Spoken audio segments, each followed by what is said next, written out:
Hi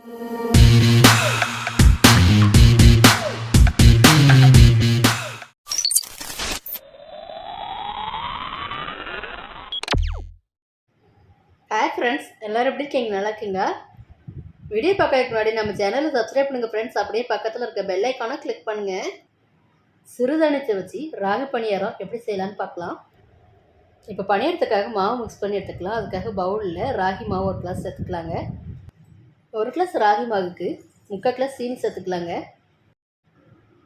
இது கூட 3 ஏலக்காவை இந்த மாதிரி 1-2 தட்டி சேர்த்துக்கலாங்க.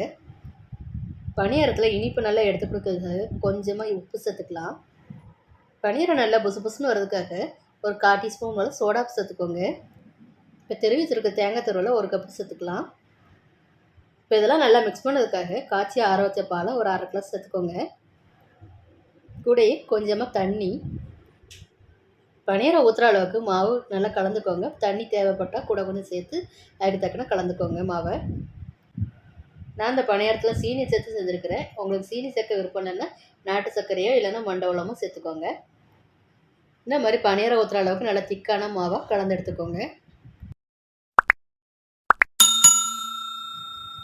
பணியாரக்கல்லை நல்லா ஹீட் பண்ணிக்கோங்க. ஹீட் பண்ணிவிட்டு நம்ம ஒவ்வொரு குழிலையும் தேவையான ஆயில் சேர்த்துக்கலாங்க. எண்ணெய் சேர்க்குறதுக்கு பதிலாக நீங்கள் நெய் கூட சேர்த்து செய்யுங்க. பணியாரம் ரொம்ப டேஸ்ட்டாக இருக்கும். இப்போது நம்ம கலந்தெடுத்த ராகி பணியார மாவை ஒவ்வொரு குழிலையும் சேர்த்துக்கலாங்க. பணியாரத்தை பொறுத்த வரைக்கும் ஒவ்வொரு குழிலையும் நம்ம 3/4 அளவு ஊற்றினா தான் உப்பி வர்றதுக்கு சரியாக இருக்குங்க.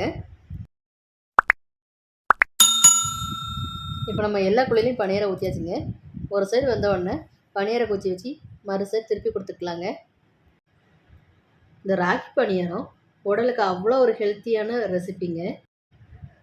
உண்மையாகவே இந்த பணியாரத்தோட டேஸ்ட்டும் சூப்பராக இருக்கும் ஃப்ரெண்ட்ஸ். ஈவினிங் டைமில் இந்த மாதிரி ஒரு ரெசிப்பியை நீங்கள் ட்ரை பண்ணி பாருங்கள் ஃப்ரெண்ட்ஸ். மிஸ் பண்ணாமல் உங்கள் வீட்டு குட்டீஸுக்கும் செஞ்சு கொடுங்க. இந்த மாதிரி ராகியை வச்சு நீங்களும் செஞ்சு கொடுங்க. உங்கள் குழந்தைங்களும் விரும்பி சாப்பிடுவாங்க. ஃப்ரெண்ட்ஸ், லைக் பண்ணுங்கள், கமெண்ட் பண்ணுங்கள், ஷேர் பண்ணுங்கள். மறக்காமல் சப்ஸ்கிரைப் பண்ணுங்கள். பக்கத்தில் இருக்க பெல் ஐக்கானை கிளிக் பண்ணுங்கள். தொடர்ந்து சப்போர்ட் பண்ணுங்கள் ஃப்ரெண்ட்ஸ். தேங்க்யூ.